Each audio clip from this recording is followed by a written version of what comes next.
पंगा हो गया। पंगा ये हो गया कि जिस कांटे पे मैंने गाड़ी चलाई थी ना तो उसको ओवरलोड बता रहा है बारिश की वजह से। हेलो दोस्तों, गुड मॉर्निंग, नमस्कार, स्वागत है आप सभी का मेरे एक और न्यू ब्लॉग में। तो दोस्तों अभी बज रहे हैं सुबह के 10। तो पिछले ब्लॉग में आपने देखा था कि हम अपने घर से चले थे और सुबह तक पहुंच गए थे झांसी, और झांसी से मैंने गाड़ी चलाई है। तो अभी पहुंच गए हैं मालथौन बॉर्डर। तो मेरे पीछे आप देख रहे हैं सामने मालथौन बॉर्डर है, ये बोर्ड लग रहा है। तो अभी मैं यहाँ से निकल के आया था, तो यहाँ पर अभी भी ITO खड़ा है और गाड़ियों को रोक रहा है, चालान कर रहा है, एंट्री ले रहा है। मतलब सरकार की कोई सुन ही नहीं रहा, कोई मान ही नहीं रहा। सरकार ने बॉर्डर बंद करने के आदेश दे रखे हैं, लेकिन ये लोग फिर भी नहीं मान रहे। देख रहे हो इनकी वर्दी की ताकत देखो, या नेता लोगों की ताकत होगी पीछे जो बैठे हुए हैं, वो भी कुछ ना कुछ खा रहे होंगे। तो भाई अब इसको आप क्या कहोगे? भ्रष्टाचार कहोगे, सरकार की गलती कहोगे, या लोगों का पेट ही नहीं भर रहा है पैसा कमाने से उसको कहोगे? साथ में लेके जाएगा जिंदगी भर कमा के, क्या करेगा कुछ भी पता नहीं आ रहा है। प्लान था बॉर्डर पे रुक के चाय पीने का, लेकिन वहाँ ITO खड़ा था तो मैं रुका नहीं। तो अभी मैं रुका हूँ, एक छोटा सा पार्किंग है यहाँ पर रोड के किनारे, वो चाय की दुकान है। तो यहाँ से चाय पी के फिर निकल रहे हैं और आगे हम सागर से पहले रुकेंगे। वहाँ एक ढाबा है, वहाँ पर अपनी गाड़ी का फिल्टर साफ कराएंगे और गाड़ी के टायरों में भी हवा चेक करेंगे और वहीं खाना खाएंगे। तो चलिए दोस्तों यहाँ से चलते हैं फिर।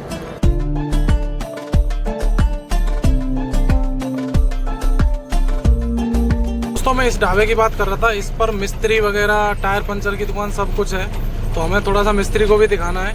अब क्या दिखाना है चलिए मैं आपको आगे बताता हूँ। तो मिस्त्री को दिखा दिया है मैंने कलच को। वो बोल रहा है कि बेयरिंग का बुश कट गया है, लेकिन उससे कोई दिक्कत नहीं है। बोल रहा है कभी कलच उतरेगा, गेयर उतरेगा तो जब दिखा लेना। तो अभी बस यहाँ पर टायरों में हवा चेक करेंगे और फिल्टर साफ करेंगे और फिर नाश्ता वगैरह जो भी खाना पीना। भाई तो सो रहा है यार, वो जगेगा नहीं जब तक मैं खाऊंगा नहीं। तो जब भी जगेगा तभी खाऊंगा। तो पहले इसको करा लेते हैं यहाँ पर।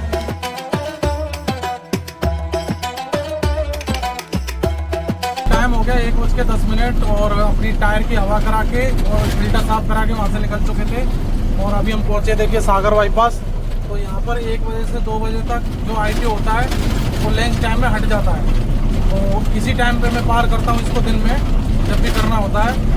और उसकी एंट्री ना दोस्तों 800 रुपये है, इसलिए थोड़ा सा हिसाब से चलना पड़ता है। तो 800 रुपये बहुत बड़ी बात हो जाती है। 200-300 होता तो कोई बड़ी बात नहीं है। तो चलिए दोस्तों थोड़ा आगे चलेंगे तो जो अपना टोल पड़ता है सागर पार करके, उस टोल पे परचून की दुकान है, तो वहाँ से अपने परचून का सामान लेंगे खाने बनाने का। तो पहुँच गए सागर बाईपास पर। यहाँ पर परचून की बहुत सारी दुकानें हैं, एक इधर भी है। तो यहाँ से पिछली बार हमने ये मुनक्का लिए थे, जो कि इसने बहुत ही घटिया क्वालिटी के दिए हुए। और ये अमूल का घी लिया था जिसमें एक्सपायरी डेट ख़त्म है। तो देखते हैं ये पैसा कमाने के लिए बैठे हुए हैं कि इंसानियत भी इनके अंदर अभी जिंदा है। तो देखते हैं इसे वापस करके करता है कि नहीं करता है, और फिर और भी सामान लेना है यहाँ से। दोस्तों उसने सामान के बदले में सामान दे दिया। तो हमने सामान में चावल, कपड़े धोने के साबुन और सरसों का तेल और आटा वगैरह सब कुछ ले लिया। तो इंसानियत अभी भी इनों के अंदर जिंदा है, क्योंकि ये जानते हैं कि ड्राइवर आते हैं लेते रहते हैं। तो यहाँ से 2-3 किलोमीटर आगे जाएंगे, टोल आएगा, टोल से आगे ही ढाबे हैं, तो वहाँ नहाएंगे धोएंगे और भाई को खाना खिलाएंगे। सागर टोल पार करके इसी ढाबे पर रुके थे, सरदार का ढाबा, सामने नहाने वाला हो दिया। इधर नहा के और कपड़े वपड़े धो के, इधर गर्मी है तो शॉर्ट पहन लिया आज। तो अभी यहाँ से भी निकल रहे हैं और देखते हैं शाम तक कहाँ तक पहुँचेंगे फिर। तो अभी टाइम हो गया 7:40 और सुबह से मैंने झांसी से गाड़ी चलाई है और यहाँ तक 350 किलोमीटर चलाती, जबकि रोड पूरा टूटा पड़ा है और ब्रिज के भी काम चल रहे हैं।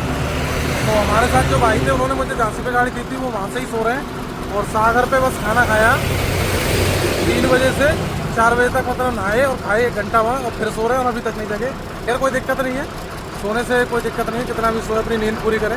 रात को भी गाड़ी चलाना है, क्योंकि हमें कल आराल में पहुँचना है। तो यहाँ पर रुके थे दोस्तों टोल टैक्स पर अपना शीशा वीशा साफ करने के लिए, चाय वगैरह पीने के लिए। तो अभी और चल रहे हैं, अभी 100 किलोमीटर और चलाऊँगा तो 450 किलोमीटर एक दिन में कवर करना बड़ी बात है। थक जाते हैं भाई शाम तक, आप आवाज़ से भी अंदाज़ा लगा सकते हो। तो चलिए दोस्तों आगे चल रहे हैं और थोड़ा सा बात करूंगा, मैं आगे करूंगा क्योंकि यहाँ शोर शराबा थोड़ा ज़्यादा हो रहा है। तो अभी टाइम हो गया 11:56 यानी 12 बज के रात के, और एक ढाबे पर रुके हैं, देख सकते हैं। तो यहाँ हम पहुँचे सिवनी, मतलब महाराष्ट्र बॉर्डर से पहले। तो अभी भूख तो लग रही है, लेकिन थकान होने के कारण ऐसा लग रहा है कि सो जाऊँ, खाना ना खाऊँ, लेकिन खाना तो पड़ेगा। तो भाई बहुत ज़्यादा इरिटेट हो गया आज सफ़र करते करते। और हमारा जो बंदा है ना, वो ऐसा नहीं है, आगे घाट पड़ने वाला है, बॉर्डर पड़ने वाला है, उसको क्रॉस नहीं कर सकता, इतना हैवी नहीं है। तो हमें यहीं सोना पड़ेगा। यहाँ से सुबह चल देंगे। तो सुबह चलेंगे जैसे हम, तो अगर हमारा हैदराबाद का जो सफ़र बचा 600 किलोमीटर है, अगर दिन में फिर से मैंने 400 किलोमीटर निकाल दिया तो 200 फिर ये 4 लाइन पे तो चला लेता है, कोई दिक्कत नहीं है। तो चलिए दोस्तों फिर खाना खाने चलते हैं। तो खाना खा के तो आ चुके हैं, लेकिन गेम में एक चेंज आया है कि हमारा जो लड़का है खाना खा के बोल रहा था कि भाई आप घाट उतार के मेरे को दे दो, मैं धीरे धीरे लेके चलूंगा। तो नागपुर पारा हो जाएगा तो इतनी दिक्कत नहीं आएगी। कल सफर भी थोड़ा ज्यादा है तो चलना है फिर यहाँ से। मैं घाट उतारता हूँ पहले। गुड मॉर्निंग दोस्तों, आज है ब्लॉग का दूसरा दिन। वैसे तो मैं कल शाम को एंड करने वाला था, लेकिन ज़्यादा थक गए थे भाई। कुछ भी समझ में नहीं आ रहा था क्या करना चाहिए, खाना खाना चाहिए क्या नहीं खाना चाहिए, कि वीडियो एडिट करनी है, ब्लॉग एंड करना है, कुछ भी समझ में नहीं आ रहा था। बस जैसे तैसे करके रात को हमने घाट उतार दिया, फिर भाई को गाड़ी दे दी, भाई ने नागपुर पार कर लिया। अभी मैं नागपुर से थोड़ा आगे हूँ, और नागपुर से आगे कई बार पुलिस वाले मिलते हैं, आपको पता है। तो वो पुलिस वाले आज नहीं है। अब वो ऐसा नहीं है कि यहाँ पर बारिश पड़ रही है, ऐसा इस वजह से नहीं है, लेकिन वहाँ उस टाइम पे जहाँ खड़े होते वहाँ बारिश नहीं थी, तो आज पता नहीं है ही नहीं। तो अच्छी बात है अगर ना खड़े हों हमेशा के लिए।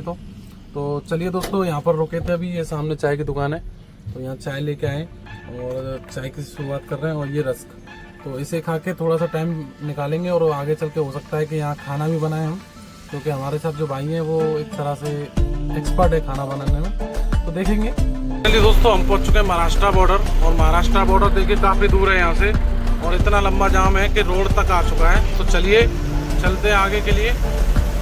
धीरे धीरे चल रही हैं गाड़ियाँ।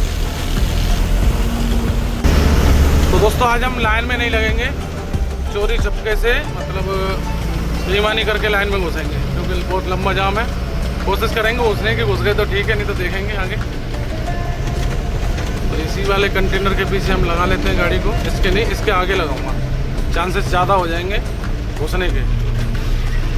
ये वाली बात, ये भाई चोरी चुपके जल्दी से। तुम्हारा भाई तो घुस गया अंदर लाइन में, और सामने देखिए शीशे में अगर देखी जाए तो गाड़ी बिल्कुल सटी हुई खड़ी है, और इधर ही बाजू में बस भी लगा दी उसने मेरे पीछे। और भाई अब आप कुछ उल्टा सीधा मत लेना, क्योंकि मैं पहली दूसरी बार ऐसा कर रहा हूँ, मैं हमेशा लाइन में लग के आता हूँ। तो दोस्तों ये जाम थोड़ा लंबा था, इसलिए ऐसा करना पड़ा। तो ठीक है, आगे हमारी गाड़ी एक और बची है, मैं आगे ले लेता हूँ धीरे धीरे करके।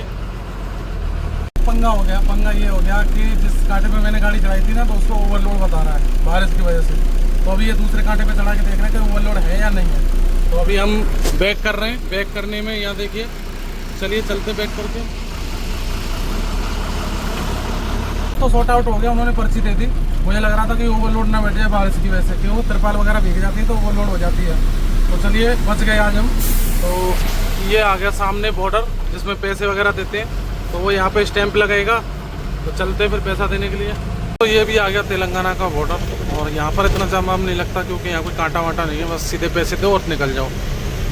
तो यहीं पर एक सब्जी वगैरह की दुकान है, तो यहाँ से सब्जी वगैरह भी लेंगे अपनी, और फिर अपना खाना बनाएंगे कहीं आगे चल के। तो पिछले चक्कर मैंने ग्रीन प्लाई लोड करी थी, याद होगा आपको, पूना की। तो उसी के पेपर मेरे पास रह गए थे, उन्होंने मान लिए नहीं थे। तो ये पेपर दे के मैंने गाड़ी को तो पार कर लिया था बॉर्डर, लेकिन फिर मैंने सोचा यार ऐसा नहीं हो कि इसके ऊपर मेरा गाड़ी नंबर है तो कहीं ऑनलाइन चलान ना करते। तो उस चक्कर में फिर मैं 200 रुपये दे के उसको लेके आया हूँ कि कहीं 2000-5000 का चलान कर सकते हैं, और 30 तो होती है इनके ऊपर, RTO होते ही है। तो चलिए दोस्तों, अभी सामने जो आप वहाँ गाड़ी देख रहे हैं ना, वहाँ पर दुकान है, तो वहाँ से कुछ सब्ज़ी लेंगे और देखते हैं क्या बनाएंगे आज, क्या मिलेगा यहाँ पर। तो यहाँ पर खाना इतना अच्छा नहीं मिलता था, इसलिए इधर साइड में मैं बनाता ही हूँ अक्सर। तो दोस्तों ये वीडियो थोड़ा लंबा हो जाएगा, इसलिए फिर मैं इसको यहीं समाप्त कर रहा हूँ। नेक्स्ट वीडियो में आपको देखने को मिलेगा कि हम हैदराबाद पहुँच चुके होंगे, करीब यहाँ से 300 किलोमीटर बचा है, और क्या खाना बनाएंगे, कहाँ रुकेंगे, क्या होगा, वो आपको आगे देखने को मिलेगा। तो ये ब्लॉग आपको कैसा लगा, मैं लाइक करके कमेंट करके जरूर बताना। चैनल पर नए हो सब्सक्राइब करके जाना। मिलते हैं फिर नेक्स्ट ब्लॉग में, तब तक ये प्यारी सी bye bye and take care.